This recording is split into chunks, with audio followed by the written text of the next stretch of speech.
guys! Today we're going to make our own jigsaw puzzles. So for this, all you need is a piece of paper, a pair of scissors, and something to draw a picture with. I've got my crayons here.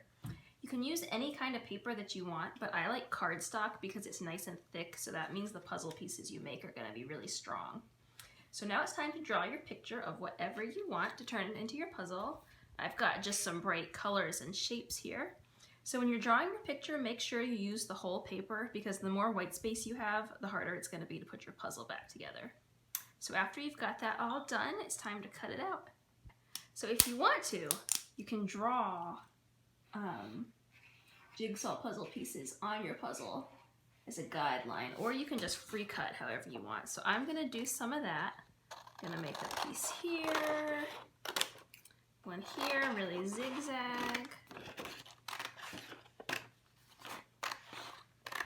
For an extra challenge, I'm going to make a really tiny piece right here. All right, let me finish cutting this out and I'll see you guys in a minute.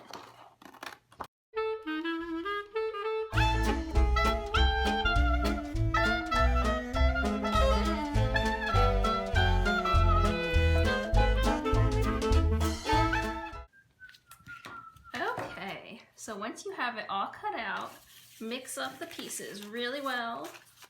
And now it's time to put your puzzle together. Good luck. All right, you did it. Good job. So after you're all done, if that was too easy for you, you can try cutting your puzzle pieces into even smaller pieces and then put it back together again. And then when you're done with that, see if somebody else in your family can put your puzzle together. All right, guys, thanks for watching. Stay safe out there and have fun with your puzzles.